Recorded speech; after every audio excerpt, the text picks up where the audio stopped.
Hi everybody, it's Mr. D at In the Middle with Mr. D1 at blogspot.com, and this is an update on my rotator cuff repair surgery, which also included a bicep repair. I don't know if I mentioned that, but it was pretty major surgery. It's been 3 weeks and 1 day. I'm going to the doctor today to get another assessment. It's my second trip. I've had a hard time getting videos made because my phone was acting up and some of the sound, I had sound issues, so I got a new phone, so here I am. So during that time, there are some gaps that I want to fill in. So I think the last video that I made maybe was about a week out. So we are, the way I've improved has been like this. It's been really steady. The first week was utterly miserable, which I think I've expressed. The pain was excessive. The first 3 days were really, really painful. The pain pills didn't touch it.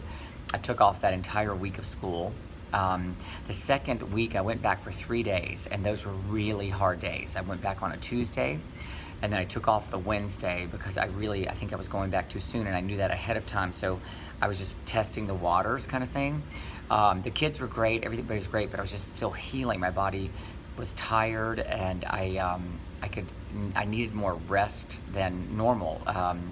Normally I can go, but I was not feeling that. So, and on that Tuesday I was able to test like what I could and couldn't do in the classroom. Like what are the normal habits that I have that I do with my arms that I'm gonna need to be very careful about. So then I was out on the Wednesday, I rested like crazy, and then I came back on Thursday and Friday, 2 days in a row. And that Friday I was dead. Like it was really hard. I probably went back a little too soon, I think in hindsight. But I wanted to be there for the kids, and my philosophy has been to balance, like to take time when I need it. That's instead of taking straight 3 weeks off, to take time when I really need it and to really rest. And on the weekends, I've just been resting, sleeping way more than normal. The recovery, I think, has just required that. And the pain level by, I would say, about we're really by day 7. If I were just sitting here, I wouldn't feel pain. Now, if I moved it a certain way, I'd feel pain. And I would still feel pain at night, but then around the second week, the pain level I don't feel. Again, if I moved it, I would definitely feel it.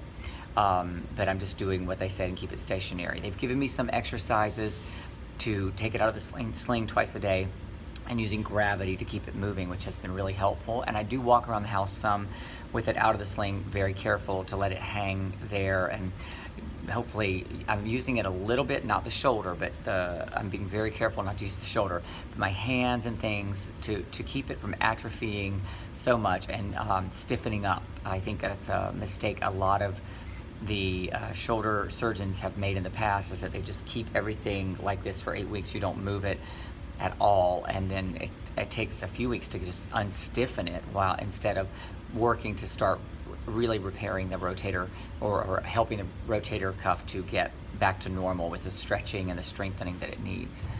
So this week, the next week, I guess, was the third week post-op. Back at school, I was in my second week back at school, and I did 4 days, and I just took 1 to rest.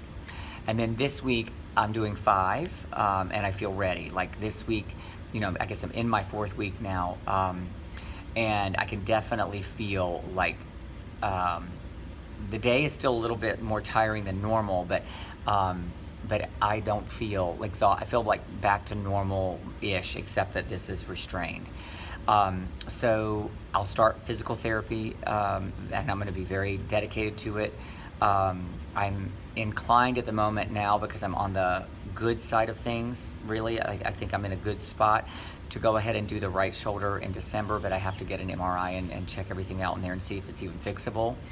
And if it is, that's what I'm inclined to do. If it's not, I may wait and just kind of deal with whatever is happening in there, and give myself a little break, because the recovery is hard. I'm really glad that I've had people with me.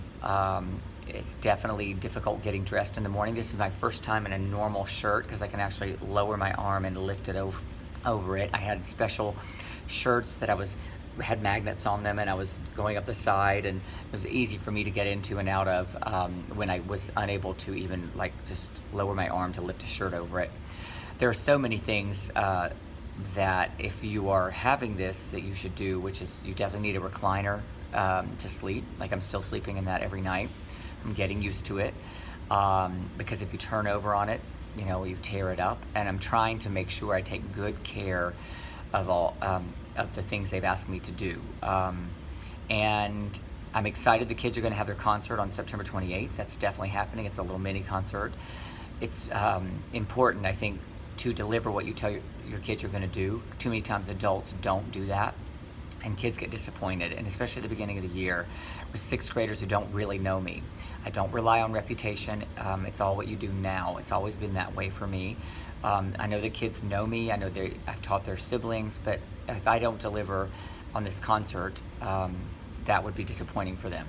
And I can deliver on it. If I couldn't, if I thought my health was at risk, I definitely wouldn't do it. For example, today I'm going to go in and find out that about physical therapy the first day. If I have to take a day off school to do the evaluation, which apparently is a 2-hour ordeal, I'm going to do it. I'm going to do whatever is required to make sure that my recovery goes well, while maintaining my commitments to my kids and my job. One of the people, the doctors or nurses in this process said, you should just go ahead and take as much time off as possible, like 8 weeks, because just milk it. And that's just not me. And so, I mean, I would feel weird being at home today, being able to do the things I can do and not teaching the kids. So that's my philosophy. I think everybody's different, and I'm just going to move forward from there and hopefully get a good recovery. I feel like it's good so far. I guess if there's anything else I can think of, I'll do it in another video. So that's what I got. I hope you guys are having a great year. Looking forward to interacting with you more as I become freer and doing a little bit more, maybe Facebook Lives, YouTube Lives, videos and things to reach out to teachers. I've missed that. All right, have a great day.